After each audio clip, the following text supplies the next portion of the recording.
Hello, everybody. Welcome to the Secret History Living Inside Your Aquarium. This is Alexander Williamson, and I'm going to be talking to you just a little bit about an update on this tank. This is the 90p ADA Aqua Design Amano tank that I have loaded up with fishies and plants. Here we have a Pistogramma Hongsloi, the male right there. Or actually, is that the male? Yeah, that's the male. He's just not colorful. There is a purple female and a multicolor male, and they hang out usually right over here. But right now, this is who we get to meet. Yep, that's the male right there with the slight yellow belly. All right, so what happened in the course of a week? I let the water come down very low. There's a good 4 or 5 inches that the water has gone down in the tank, which has then, oh, here's the female, but well, she's gonna go hide. But the water's gone down, and the Ludwigia super red, Ludwigia, I guess it's a glandulosa super red, has grown extremely tall, and it's all been flopping forward because I had shifted the light forward. So it's really important where your light is on how your plants are going to grow, because these guys were growing when they had the light not on them. These are Ludwigia exlacustris, which is a hybrid. The X means crossed with, like a cross, crisscross, and X marks the spot. And so this Ludwigia exlacustris, which I love when it has that kind of spiral look. It looks really neat from the top down when it's little like that and it's twirling. It's almost like a helix. Well, when it gets bigger, that is not the case. It actually looks more like this, and you can see it actually has some red variegation in it. So not what I'm going for. Also, the red Ludwigia Red Star has come out and become immersed.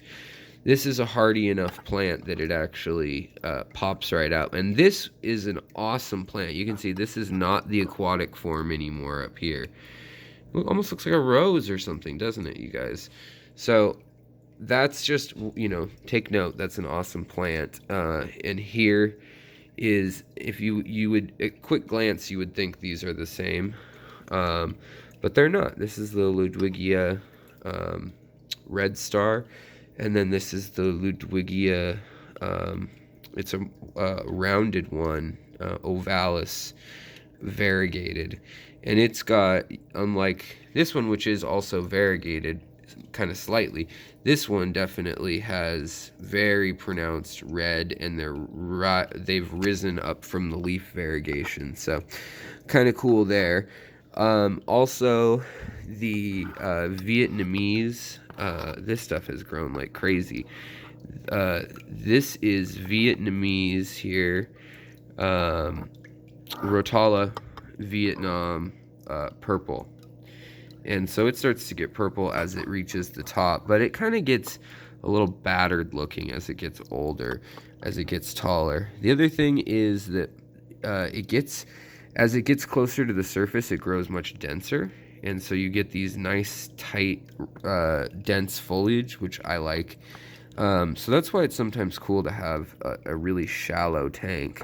The other plant that I really love right now, that I have loved, is the Logonandra meboldi European pink. And it's just a beautiful red, salmon and red.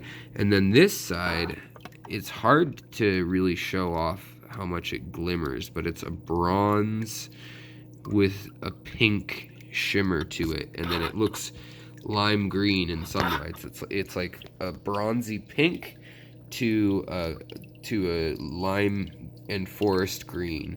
So that's just a really, really cool one there.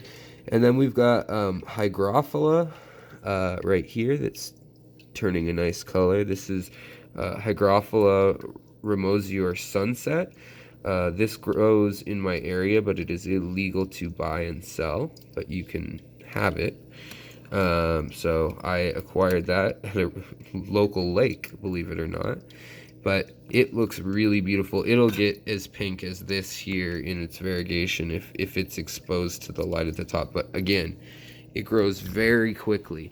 This growth here is less than 3 weeks. Likewise, this is ovalis, Ludwigia ovalis, and it has grown just straight for where the light was out front. Oddly enough, the one that hasn't really taken off much, we've got the Ludwigia Miboldi, or Logan. Sorry, no more Ludwigias. We got enough of those.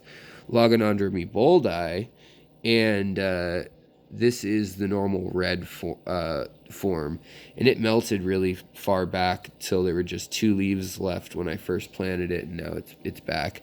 Same with the Loganandra carolensis. They're just not growing like the Loganandra silver powder is, or the Miboldi pink is. So we'll figure out at some point. Also, under the intense light that was over it, the Crypspiralis, that is a pink Crypspiralis, tiger spiralis, whatever you'd like to call it. I mean, they're all the same name for different things. They've got this awesome green stripe down the middle. Now, when they're in lower light, they're actually a darker crimson. You might be able to see one. Yeah, we can see one right here. And they look more like variegated rather than having a line. They're like that. Only one leaf is popping through from back in there. I kind of like them when they're dark like that too, but it's just cool when the light hits it. It does look interesting. So then we have the Kabamba furcata. This is another kind of rare one, which is the pink. My hand is so not tan that it, and sorry, my hands are dirty, but with with dirt from the tanks.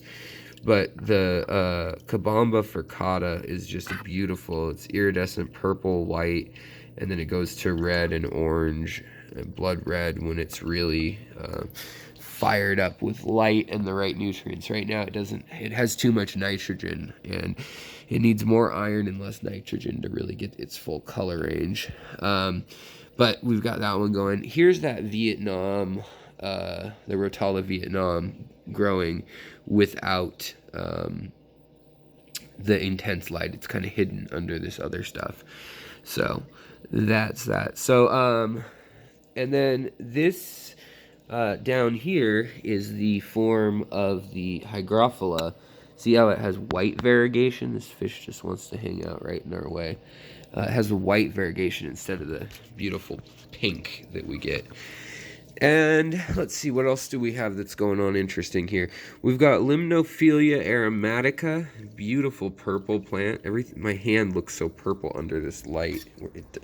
I swear it's not, guys. I mean, I am kind of pink, but it's just a beautiful color. There's another form of this called hippodroites. The thing I don't like is that it gets leggy, and then you kind of have to trim it, and these pieces fall off, and they build up. They make waste in your tank. They make ammonia, which is a bummer. Other plants of note going on in here. We've got the. See, this is like the Vietnamese Rotala, but this one is a Bangladesh version, and it has stark red stem when it's under the highlight like this, and then it gets like a pink kind of undertone salmony. Then we also have these have to be really tall now. Let's check on these. Yeah, so then we've got these here are getting pretty tall, I would have to say, right? Yeah, considering that goes all the way down. But this would be the I'm gonna forget the name of it now. Boy, that Kabamba furcata looks nice and pink and red right in there. See, it's closing up. It knows it's nighttime, even though the lights are still on. It knows the light goes off very soon. Also, I forgot to mention this the whole idea of doing this, because I didn't think I'd have a thick enough backing of plants. This was the Potamogeton gayi, and this it's done okay. I think you'd need to manicure it more, like 2 or 3 times a week, be trimming it and watching it to really get it to go well. But you can see that it's got the golds. You can see it here. It's got the gold and tan or yellow stem, and then it's got some lime green stems farther down, and then the leaves alternate, and it starts to split when it gets very near the surface, but it doesn't do that otherwise. So kind of interesting there. I'm totally drawing a blank for this lovely plant that we have here. Bacopa, there we go. So this is Bacopa caroliniatus, and then this is Bacopa america. And then there's also Bacopa saffron, which has a dark, I think I trimmed all that pretty heavily to sell recently, but it's very similar to the others, but it just has another darker red hue. When you get towards the top of the water, it turns a kind of a burgundy color. But this is another pretty plant. I like the top of this Ludwigia gold ovalis, I think it's called. I might have to come back and double check that one. No, this isn't Ludwigia. This is, oh, it's an oddball plant, but it's very pretty. It's peach and green and pink. But I really love the colors. Underwater, they just look great underwater when my hand's not blocking the light. They're just a nice yellow contrast. It's golden Nicaea. Sorry, guys. Man, my brain is skipping thoughts here. Then we've got a golden sunset, a Rotala Bangladesh golden sunset. I've also seen it called other countries too, like Bangladesh, India, blah, blah, blah. But bottom line is it's a pretty Rotala. Also, this is that UK, the really purple and then darker green Hygro pinnatifada. So kind of cool seeing that there.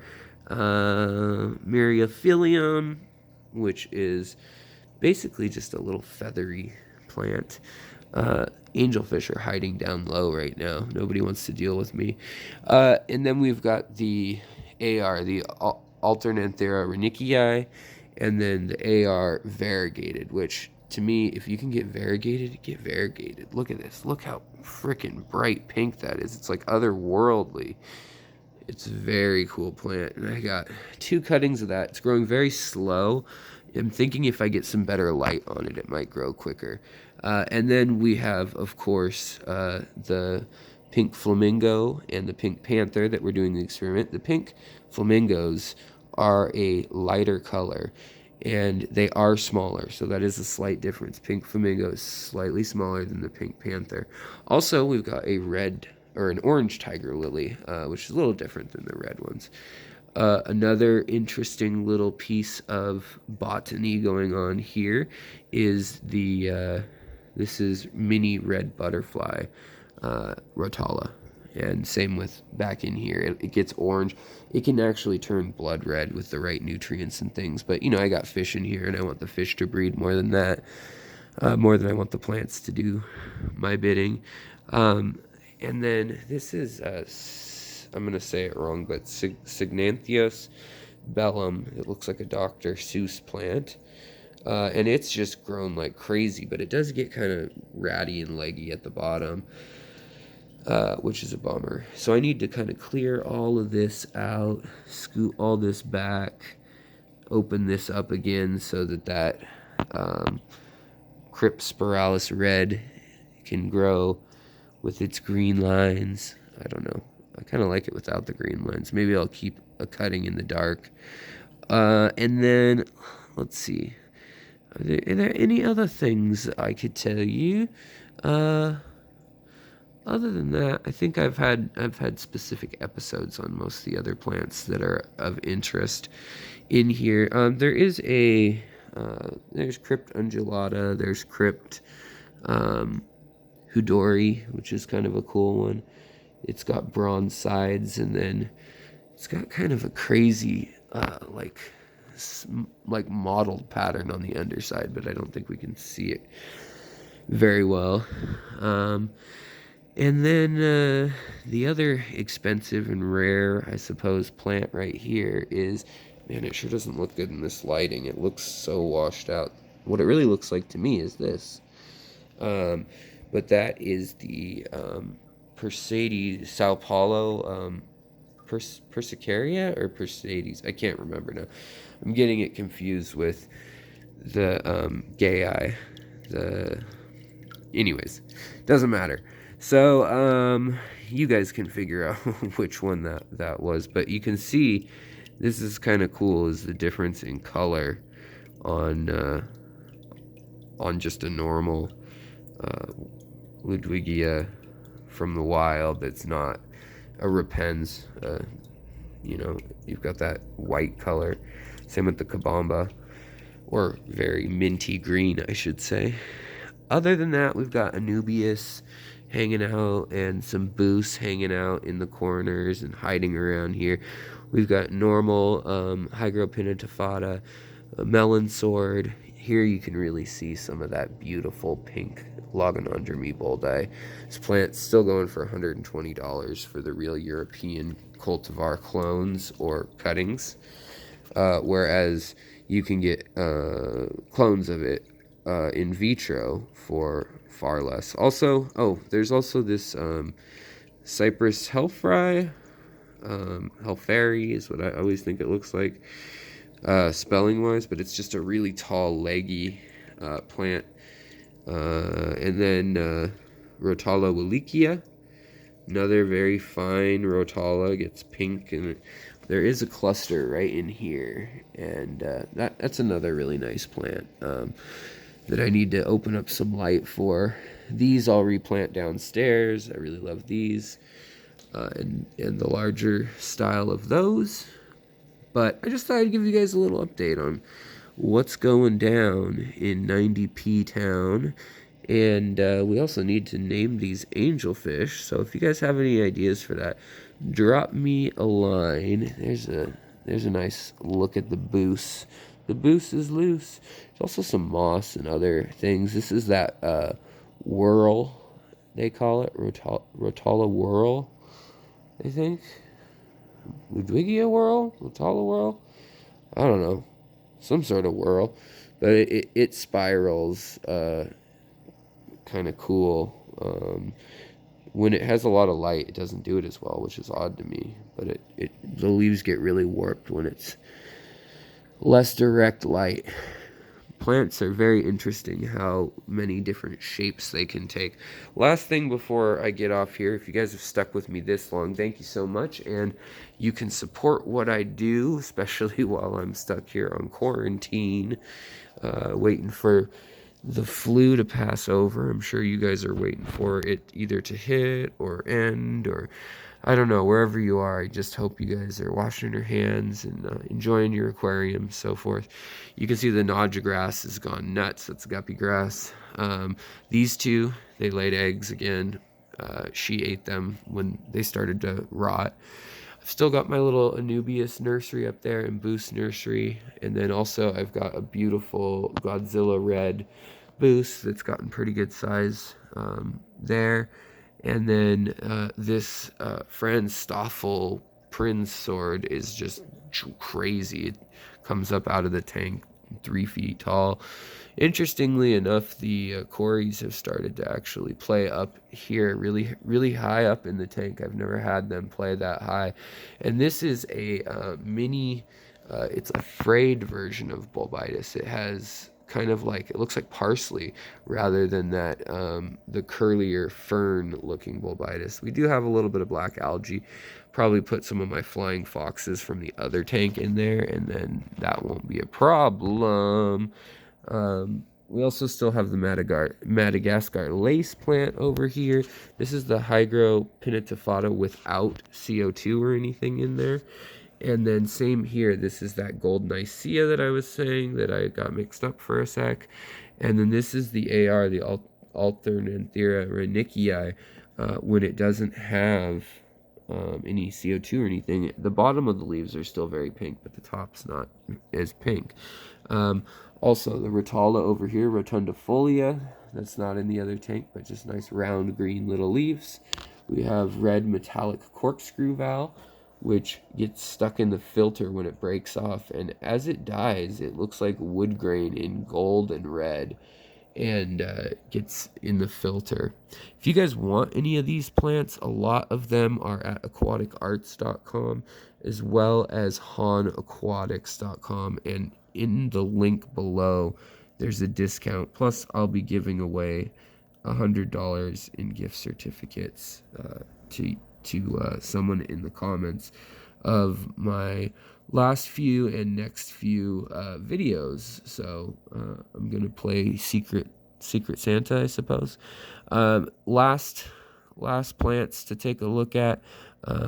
We've got I guess the good old Anubias, Cophifolia. It's getting a lot of algae on it. I hope something cleans that up. The angelfish clean up whichever leaves they're gonna lay eggs on next.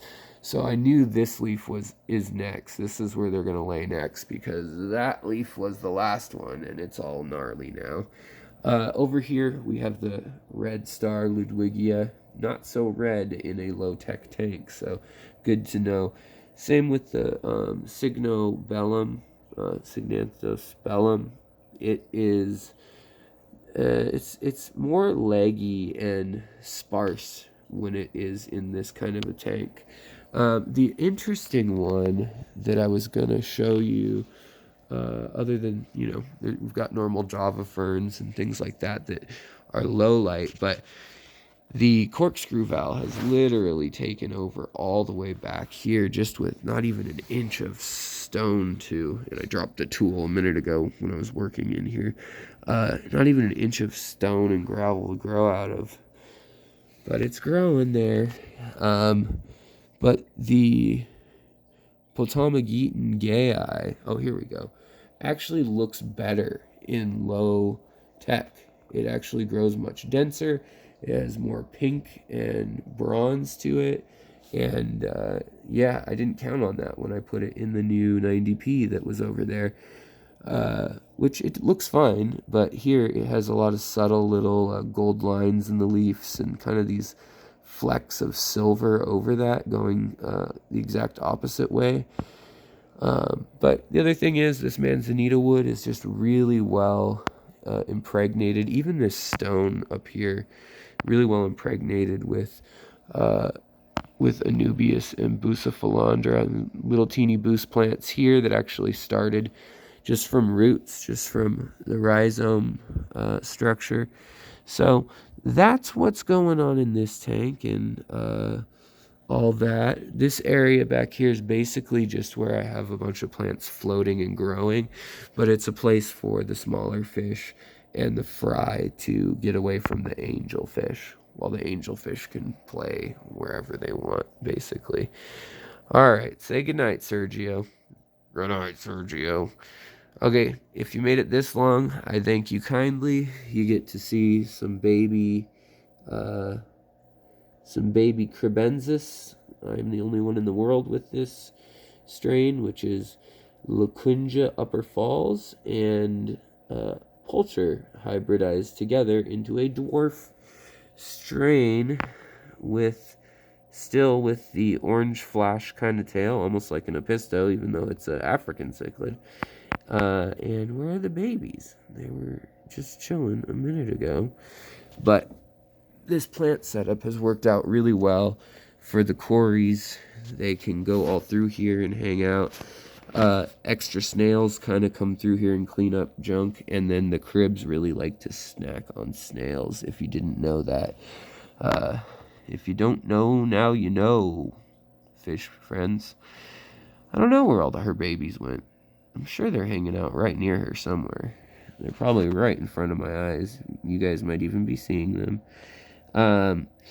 Alright guys, so like I said, if you want to support me while I'm stuck in the house going crazy with the fish and trying to pick up graphic design and art jobs and manage my health and everything else in between, just like I'm sure a lot of you are, you can hit up my Patreon. You can also look at my t-shirts and things at the Teespring link down below. There's a baby. I see the babies. If you saw like my last video, we talked about why babies are different colors and patterns than adults. And this is definitely one example. It's hanging out right in texture of stuff that looks like that. They hang out low to the ground. While mom runs around being mean to everyone else. Alright guys, that's it. Signing out. And I'll talk to you later. Please take care of your critters, the people around you, and of course, take care of yourself so that you can take care of those other things and wonderful people. Alright guys, I'll talk to you later. It's a good time now to hit up Aquatic Arts or Han Aquatics, people where you gotta mail order stuff, because yeah, a lot of pet shops and things will be closed, at least in the Seattle area and probably in your area at some point. So hopefully they can stay open there. And yeah, they've got awesome shrimp and some really cool plants right now. And I'm expecting an order ASAP. So I'll keep you posted. I've yacked on way too long, but if you made it this long and you're not subscribed, I don't know what you're doing. You're wasting your life if you haven't subscribed yet. All right, guys, take it easy. Much love. Good night.